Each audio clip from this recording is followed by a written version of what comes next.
Shivaya. Om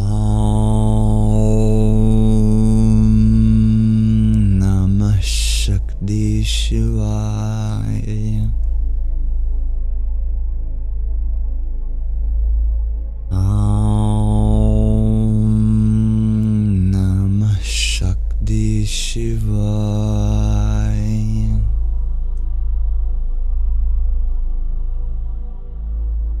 Om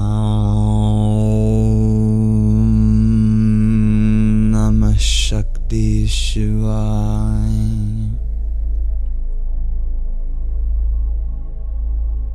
Om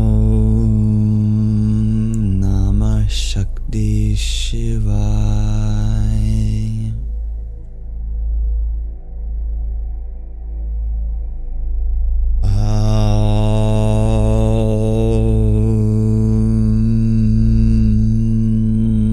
Om Namah Shakti Shivaya.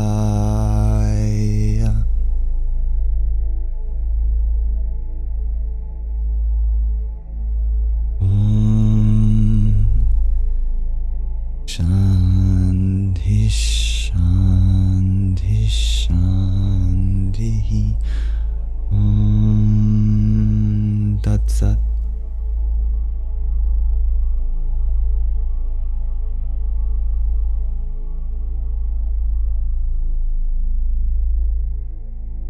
Thank you for chanting or listening along with me as we unite our energies of Shiva and Shakti.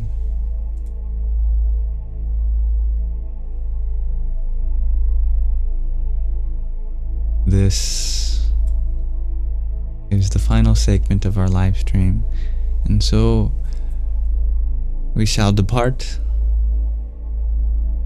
But thank you all for being here. Thank you, Austin, for your tiny diny. Yippee! Thank you, Hybrid Jen, for your quartet of roses and finger heart. Ram, Ram.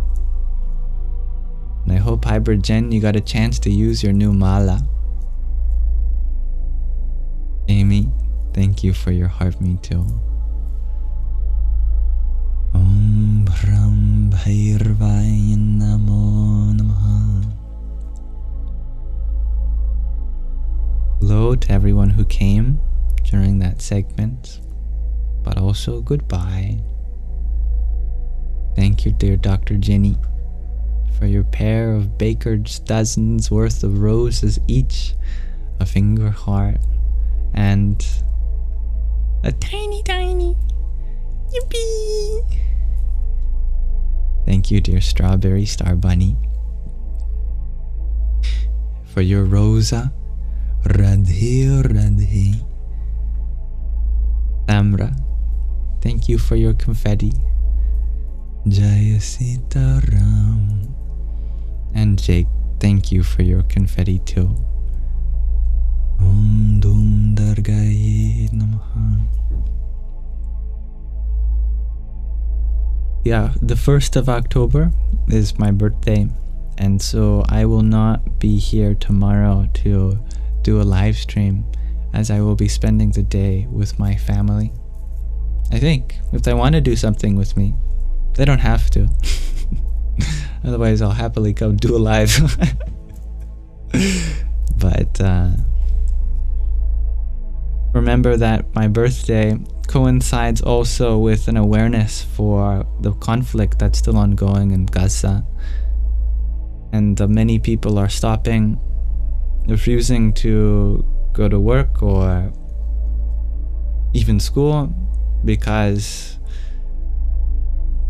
the peace of the people in Palestine and Israel is much more important than our material lives. And so that day is a day of stillness and silence to consider all those who are suffering, and in that silence may their voices be heard. So may my birthday also be a reminder We keep in mind all those whose birthdays might never be celebrated. May we give love equally and openly to everyone. May we offer that space without expectations for healing, for help. May we continue to make this world a more inclusive space where everyone gets a chance to share their truth.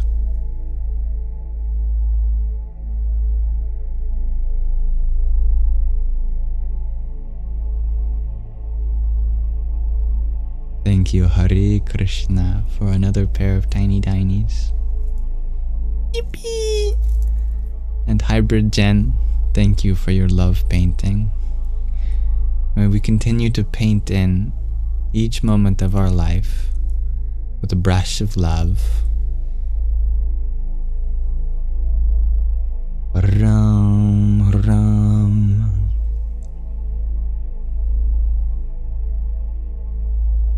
May this live stream be an offering to the divinity within you. And I hope you know if there's any part of this you find value in, I upload it on my Yamsox Live's YouTube channel without any monetization, so you can fall asleep without a commercial waking you up. And the meditations and the readings are also clipped in designated playlists in case you ever want the feeling of not being alone while you meditate, if you ever want inspiration for a kind of meditation, or if you ever want to catch up on the readings that we do here so you don't feel left out.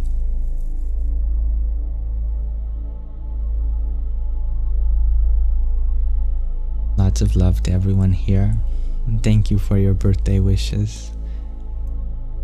Happy birthday to all of you too.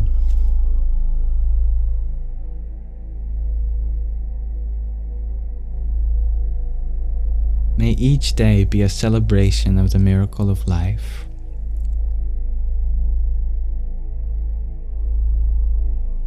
Asatoma Satgamaya Tamasoma Jyotirgamaya Murtyurma Mritangamaya. Om Shanti Shanti Shanti.